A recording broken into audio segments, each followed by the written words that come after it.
Hailing frequencies open, and welcome to Star Trek Discoverage, the live podcast that boldly goes into excruciating detail about this week's episode of Star Trek Discovery. I'm your host, Aaron Coker, aka Caliban, and when the burn comes, I hope it starts with Twitter. Joining me on the show, as usual, is my co-host. She's also the co-host of the Generations Geek podcast, a more or less family-friendly celebration of geekdom. It's Ella Pearson. Ella, welcome back to Discoverage. Thank you. Ella, we made it. Yes, we did it. Not only to the 11th week of the 23 weeks of Trek, but also through whatever is going on Twitter right now. Yeah, I don't know. I keep trying to tweet this picture of my cat to test it. It's not working. So maybe someday you guys will get to see the cat in the pumpkin costume that my roommate bought him. But until then, we're live. Come on, Twitter. You need this kind of content. Yeah. Well, anyway, hopefully people were able to join us. If not, you can always listen to these episodes in our show backlog, either on iTunes, wherever you listen to the show, or on our Spreaker page. Before we get rolling tonight, I wanted to mention that we have got an announcement about the rest of the titles in the canon here for Star Trek Discovery Season 3. Do you want to hear what those titles are? Is that too spoilery? I think I'm ready for the titles. All right. Well, obviously the title of tonight's episode is That Hope Is You, Part 1. Tomorrow's or next week's episode will be Far From Home.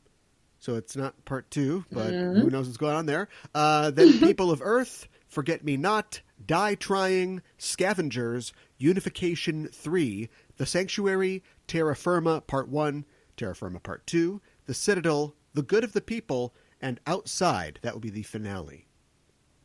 And none of them were in Latin. Terra Firma, Part 1 and Part 2. Oh, whoop. Never mind. Never mind. And just looking at it, people are forgiving not, this is good people. I don't see any obvious Shakespeare quotes here, so we should be okay. One win. We'll get into it, obviously, as the weeks go on in the 23 weeks of Trek. But I am under the impression that Unification might deal with what the previous Unification episodes did, that is the uniting of the Romulans and the Vulcans, which may have reached a different stage here in the 32nd century. Do we feel like... I mean, my question is, how many episodes are we going to go without the crew? It's a good question. We can talk about that now. Let's talk about it now.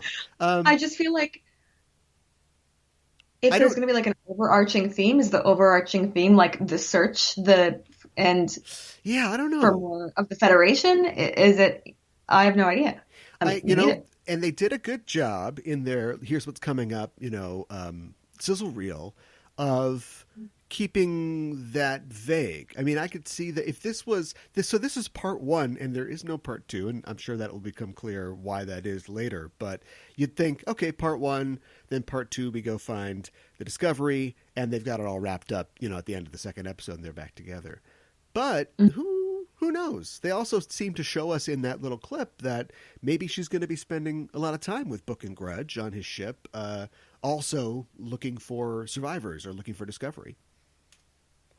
Yeah, I'm feeling like it's going to take a hot minute before we actually get Disco, unless, next episode they show up thanks to the rules of time and space. Yeah, that's a good possibility. Or whatever he said, you know what I mean? Yeah, the third episode's called People of Earth. There is a scene in that reel where it looks like they're going back to Earth, and we don't see Burnham in that scene, but of course they could have cut around her. So maybe they go off and go, well, hell, we've got a spore drive. Let's go, Earth. Let's go back to Earth and see what's going on. Or maybe the reason why it's not a Part 2 is the next episode is going to be on Disco and without Michael. Right. Yeah, right. But we don't know. Yeah, but if you've got the Best of Both Worlds 1 and the next episode is family, it's like, I think we're missing something here. So who knows? We don't know. It's a whole new world. It's a whole new season of Star Trek Discovery. And tonight we've seen the first episode of Star Trek Discovery, Season 3. That Hope Is You, Part 1, the series premiere. We're here to break it down for you. And before we start, as always, we are setting a course for the spoiler zone, listeners. So be warned. We're glad you decided to join us. But if you haven't seen the episode, spoilers are incoming. The official synopsis for That Hope Is You Part 1 is Burnham navigates a strange new galaxy 930 years in her future, looking for the rest of the Discovery crew.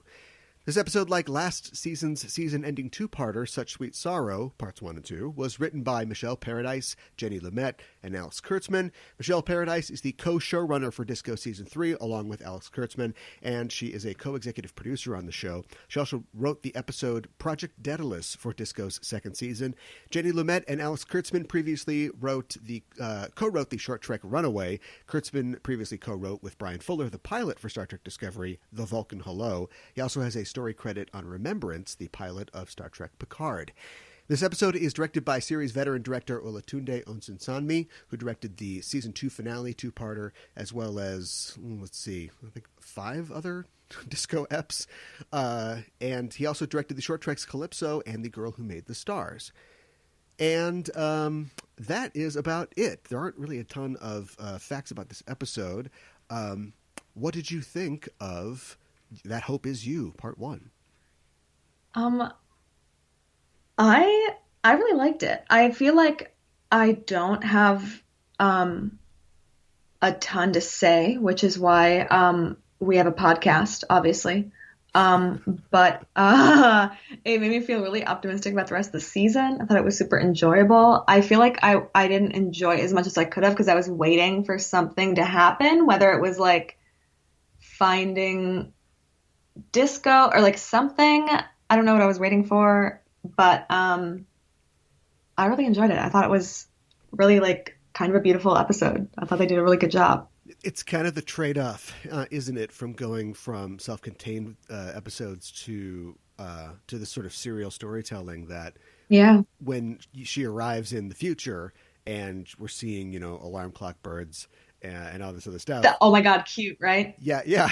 You kind of know, I'm gonna see some cool stuff, but I'm gonna be disappointed at the end of this because there's 12 more hours. I want the 12 more hours, but also I'm not going to be satisfied as to we're going to ask the question what's going on. We're not going to get an answer yet, and so that's kind of the situation that we get here as we crash land on planet Iceland or wherever they are. And what did you think about the glimpses that we saw of this new future in the 32nd century? I think it's super interesting. I think it's fun to play with. I feel like normally we're watching Star Trek. Obviously, it's set in the future, so we're watching Star Trek like, whoa, that's crazy. How futuristic. And so I think it's going to be super fun to see Michael and the rest of the crew see stuff that they're totally not used to and that they think is super futuristic and crazy. I'm actually really excited about. And I'm excited to see, it's interesting to have like a Star Trek show jump to someplace where the Federation kind of isn't. And I'm excited for them to kind of explore more of like what the Federation is and what it means and the people, because I feel like lately we've had lots of themes of like learning like the darker underbelly of the Federation and like all this stuff. And so I'm excited to see some more kind of like wholesome content, like raising the flag and stuff was so like powerful. I thought it was powerful. Let me interrupt you because you're crossing through a lot of great topics that I'll forget all about. I always think it's interesting when we watch a future show and then they go farther in the future and you need to show that these characters who already have like replicators are like, whoa, a replicator that makes replicators or whatever it is that, takes them aback. And like, I think it's done pretty well in a situation like Enterprise where we're already watching our characters in the 22nd century, farther back than we've ever gone. And then they're dealing with the guy in the ribbed costume, Daniels, that comes back and he's showing them holograms and all this weird technology. But like for Disco, it's strange though because they've sort of updated the visual aspect of Disco, so it already has like touch screens and holograms. And they go to the future and it's a lot of touch screens and holograms. So I'm wondering if there's like and this is the crux of my point here. I should probably say this part. The guy gets a laser toothbrush, right? The thing like brushes his teeth with a laser. And it's at what point it must max out at some point. Like with our human bodies, we've got 4 limbs normally, and everything else. At what point does technology become enough? Do you know what I'm saying? Like a pen, right? I need a pen to write something down. Okay, I'm writing it down. Great. Like, how can you improve? Can you put laser lights on a pen, or like put a stereo on it or something like that? Like, at what point do you overdevelop a pen so it doesn't really matter anymore? Mm-hmm. And at some point in the last 1,000 years, somebody went, holding the toothbrush is okay, but what about lasers on your teeth? It's just like, is that any better than just a little dab of toothpaste on your brush and then just a little back and forth spit and you're good? So I mean, sounds like no more like drilling of cavities to me. Sounds like the laser does the work. Kiss your dentist goodbye. I'm kind of ready. Yeah. We don't have money or dentists in our future. But I did really like. I like the nano bed and the sand desk or the nanite desk. The trappings of this. Not everybody's going to have that stuff, but like the trappings of whatever point the Federation reached, presumably in Daniel's day, having all this cool stuff. But this guy is just sort of, using it to just wait in this space station. I thought that was a sort of a interesting, kind of lonely, sort of dark fate for this guy, until of course Michael Burnham comes rolling in. Yeah, I thought honestly, I really loved him, and I would kill for a bed that like disassembled when I got up in the morning into nothing. Right, yeah. Make your bed, okay. Just melt. Like, yeah, literally, okay, gone. Like his face when Burnham started like saying her rank and everything was amazing. I don't know. Did you feel disappointed? Did you like it? Are you excited? I don't know what to expect anymore. I mean, if you tune into this show week after week, you know that I'm just totally adrift here. I mean, it's not even, and I don't mean this in like that crappy way that people do usually, but I don't recognize this as Trek anymore, really. So I know that's part of this because they're going to this undiscovered country, the future, and the contrast between how they live then and how we expect Trek people to live is going to be different. I know that, but I also think that it's an opportunity for them to basically just open it up and just kind of do, whatever they want with it. And, that's fine. It's like I've said about all the other new Trek shows. I think there's going to be a flavor for everybody, but not everybody needs to enjoy, the particular flavor that's being served. So, but like I said before, I'm more sort of intrigued and mystified more than anything else to see the mystery, whatever's going to happen, be uncovered. And you mentioned before, I was thinking as I was watching this, so if like the Federation is all gone, whose fault was it? Was it the Badmirals? Like, are the Badmirals all gone? Like, when the Federation is around, they've got all these stories, all these scripts about how, well, I don't know, I think the apple's rotten from within, or we've got this Badmiral doing this, or we've got problems with Section 31. Now the Federation is gone, and we don't know the context exactly why, but it's framed as a tragedy, and you can tell, like you said, the raising of the flag, like the whole thing is going to be, we've got to bring the Federation back. And it's like, are they going to examine at all why it fell? And maybe, I mean, did you think it was going to last forever? It's not the Roman Empire, right? Is there something else besides the Federation? Like, is there a point where the Federation can just go, okay, we did it, everybody. Smoke them if you got them. I feel like, well, I don't know how I feel. I think that I'm interested to know more, like you said, about why, like what happened, why there's so few officers and ships left. It sounds like an ecological disaster, like something happens to dilithium, with the dilithium. Right? Yeah.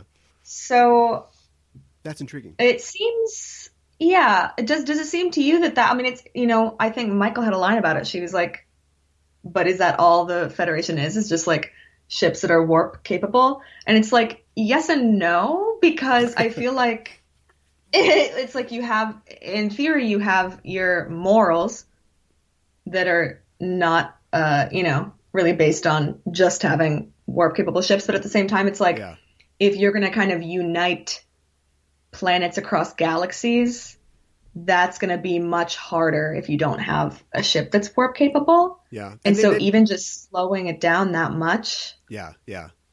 Yeah, that's. I mean, it's that faster than light travel that really makes the whole thing possible. And they mentioned like quantum slipstream and tried lithium devices or whatever. Like there are other ways Mhm. to get around, but it seems like Mhm. it's possibly a lot less reliable than it used to be. So, Mhm. who knows? I the show is. I don't know. I like this idea of the Federation falling apart and them contemplating whether to put it back together. But I don't think that they're going to really contemplate putting it back together. I think they're going to do everything they can, and it's going to seem like the right thing to do.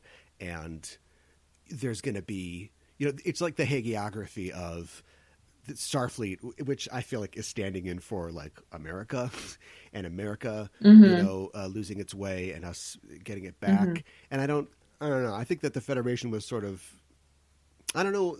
I don't know why Gene Roddenberry originally created his Star Trek, and whether or not he actually created the concept of the Federation is, it's an argument. But it was supposed to be something that was like kind of better than America because it was like everybody Yeah. working together and not just America. Mhm. And so I hope that they take into account the idea that, well, maybe the Morn aliens didn't like the Federation, or maybe the Federation was bad to the Andorians, and so Mhm. let's make sure that we're putting everybody into it, and not just rebuilding what we had Mhm. from before Kirk's time. Yeah. I mean, you think that's not what they're going to do? You think they're going to be like gung ho woo and here we are. You Well, don't think they're going to try to be I'm not. like, I don't think that they're going to explore it that deeply. I don't think that it'll be Mhm. anything bad. I think it'll be a real positive thing that they, Mhm. they are. She is the hope. That they are here to save the Mhm. future from itself. But you know, I like a little bit of mud in the water. I think they're going to explore it a little, like Sure, with yeah. the conservation aspect and stuff. Maybe it'll be, a Oh, it new was that's what it federation. What are was. they It going to was call it? it was Hmm. warp. It was the warp 5 speed limit thing. They didn't. They were warned to not go over warp 5, but they did it anyway. And now all the dilithium doesn't work. Those weird scientists were right. Oh my gosh. I don't really understand. I guess we're not supposed to understand because Michael doesn't understand. But my initial reaction to him being like all the dilithium exploded was like somebody did that to the dilithium, right? Yeah, What was your reaction? could be, could be. That's. I mean, that would give us a villain, I guess, if there was a person or a race or somebody that did that. Mhm. But it also, it kind of puts Discovery in an interesting position because as long as they can get their hands on more Stellar spores, then they're the fastest Mhm. ship in the galaxy. Like they have unfettered access to everything. So, which they kind of do Yeah. anyway, but nobody can even chase them now. Did you notice in the opening? Boy, I've been obsessed with crystals for 3 years now, but the crystals are a different color again. They're red or pink crystals now. So What crystals? so in the beginning, Oh, doo, in the doo, yeah, we see the credits. outline of the Discovery, and they're tumbling crystals. They Mhm. were green previously, presumably because they were time crystals, but now they're like red colored. So what do you know what a red crystal would be? Well, I don't. Have you ever come down on a color for dilithium? I think it's pink in like Scotty's day, right? He's always messing with like a pink crystal, but Is it pink? I don't know. I feel like I only ever picture like that, like white blue, like when it lights up when they go. Oh, okay. Does that make Well, sense? yeah, But I they don't know. probably use a different prop every single time they've done something with dilithium, but I just Uh, wondered if that was sort of signaling something. Also, in the opening, we see like what looks like a bunch of robots being assembled, and they look kind of like Eve from Wall-E, or maybe they. I don't know if you remember this, but like in the 1970s, the Fantastic Four got a robot companion named Herbie. They looked kind of like Herbie to me. I gotta tell you, I have not seen that movie. I'm sorry. Um, I did not. I guess I didn't catch. I didn't catch the color of the crystals. I didn't catch the robots. I feel like if they're I feel like the tinfoil hat crystal thing is warranted, especially since the first two seasons with the time crystals, if they were green and now they're red. Yeah. I don't know. I don't know what they'd be. I also feel like they're tricky like that. Like they'd be like, "Oh, put it in the credits." Just to fool them, but it means nothing. Yeah, slap it in. I Change like it. red. Yeah. Why not? We also let's see. We see Bookship in the credits, and we see, of course, the new looking Federation badges. I wonder if so. They talk about the Gorn, and Book says offhandedly that the Gorn destroyed 2 light years of subspace. So at this point, it's not just obviously destroying subspace would have a lot of repercussions. You wouldn't be able to warp through that area, would you? Or at least send subspace transmissions. And so not only have things kind of run down, but it's like certain groups are actively trying to like sabotage and destroy parts of the galaxy. Or they're just trying to take over that part of the galaxy for themselves. The Federation's running a thing. Yeah. Possibly. Cardassia type beat. Yeah, right. Yeah. Isn't there was there a Cardassian in this episode? Things are running by so fast I didn't even There catch. was that no, there was the guy that Cosmo who looked exactly like that orc from Lord of the Rings. Oh, yeah. You know who I'm talking about? Yeah. Um And there was a very smooth looking Orion. oh, thank you. Oh my God. I was looking at him in the Andorian and being like, what is the I was matter? trying to figure. Why Yeah. do you look like that? What is wrong with you? Usually when they do the Orion makeup, it's clearly just like green pancake It's makeup. just foundation. Yeah, Yeah, and clearly. it doesn't look that great. So maybe they were doing a little extra application to I think make they it more gave him a even. maybe they gave him a little bit of an extra jawline, a little bit of prosthetic cheekbones, Yeah, perhaps. yeah. And he had like a Give him a swoopy nice hair. square Henry Cavill look. Yeah. Henry Cavill's an Orion. Perfect. Yeah. Mustache or no. Oh, what else? I think we covered quite a lot of stuff. Yeah. What is Book's deal with the I first I was like, oh my God, he's water bending when he started talking over the yeah. What is his deal? I have no idea. Absolutely And none. why, if they don't expand on what, like Michael just sat down and was like, what is it like having a connection to everything? And he was like, it's terrible. I feel all of it all the time. And I'm like, Yeah. what is that? What am I supposed to take away from this? What does that mean? He's got like plant and animal power. In D&D, he'd be a druid, right? He Yeah. can control like the natural world or something. So he grows like a aloe vera plant or something to help burn his Yeah. arm. And then, of course, he's got the slug later on. So I don't know. And he's human as far as we know, right? So is this some like alien trait, or is it something that has developed in humanity in the span of time? I think that's one of the advantages of their new setting is that they can really create a lot of things from whole cloth. Yeah, I don't know. Because he said that like his family doesn't have it, but then he said it like it happens every once in a while. He was Yeah. like every couple of generations there's one like me. And I'm like, what? You're what? A superhero? I want to know. I guess he is. We had Iron Man last season, and we've got Plant Guy this year. Can I just say, I hate when the suit stands by itself. Yeah. When she was like, go away. I was like, I hate looking at that. I have Uncanny Valley and it's not good. Yeah, it is kind of Uncanny Valley. Or when it like she takes it off and it just kind of like sucks off Yeah. like that. Yeah. I didn't like it. Let's see. I don't know. That's pretty much, I think, all that I had to say. I'm still trying to figure out where part 2 went, but like I said, I think we'll find out later.